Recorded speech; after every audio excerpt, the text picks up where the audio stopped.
जय हिंद मित्रांनो, सर्व विद्यार्थी मला माहीत आहेत. ग्राउंड मारून आल्याच्या नंतर तुमच्या चेहऱ्यावर 12 वाजलेले आहेत. कारण तुम्ही ग्राउंड मारत होते इकडे 40, 45, 42. तुमचं ग्राउंड बसलं आहे 34, 30, 35. याचं एकमेव कारण मी सांगत होतो. 2 टाईम पळू नका, एकच टाईम पळा. स्वतःची एनर्जी वाचून ठेवा. तिथं गेल्याच्या नंतर काहीच केलं नाही. आता परत एक गलती तुम्ही केली, दुसरी गलती करायला चालली. ती म्हणजे अभ्यास सोडून द्यायली. अभ्यास याच्यासाठी सोडून द्यायली तुम्ही ग्राउंड जवळ आले 8 दिवसावर आजपासून अभ्यास सोडून द्यायला. अभ्यास सोडून दिल्यानं तुमचं ग्राउंड वाढत नाही.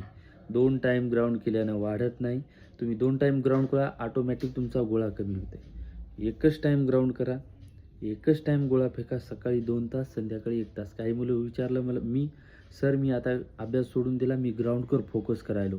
अरे तर बेट्या 1 वर्ष तू काय केलं? ग्राउंडवर फोकस नाही. 4 दिवसांत तुझं ग्राउंड वाढणार आहे का? जी रुटीन आहे, जे सकाळी 2 तास, संध्याकाळी 1-2 तास गोळा, संपला विषय. अभ्यास करा. भले तुमचं उद्या ग्राउंड असेल, आज तुम्ही अभ्यास करा. कारण एक सांगतो, कारण अभ्यास आता करसाल तर उद्या लेखीला प्लस तुम्ही जे ग्राउंडमध्ये कमी मार्क आले, लेखीमध्ये कव्हर करसाल. उद्या तुझं SRP किंवा कारागृह दुसरं ग्राउंड 8 दिवसाच्या फरकानं याची लेखी जिल्हा पोलीसची आणि ते ग्राउंड येणार आहे. नंतर काय करणार? नंतर ग्राउंडची तयारी करणार का अभ्यासाची करणार? कारण तुम्ही तर एक फॉर्म भरला नाही, 2-2, 3-3 फॉर्म भरले, ती SRP बी मारायची. त्याच्यामुळं सांगतो बेट्या, जी रुटीन आहे तीच राहू दे. जी अभ्यासाची रुटीन आहे तीच राहू दे. इकडं तिकडं पळाल्यानं काहीच होत नाही. आणि जे सांगत होतो तेच खरं झालं.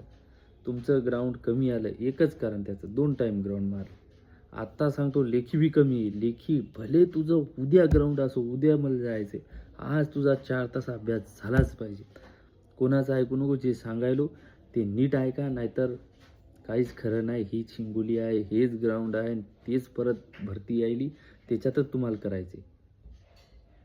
लागून जा. परत एकदा सांगायलो, दिमागानं खेळा. पळपळ केल्यानं काही होत नाही. एकच टाईम पळा आणि अभ्यास बी चांगला करा. जय हिंद.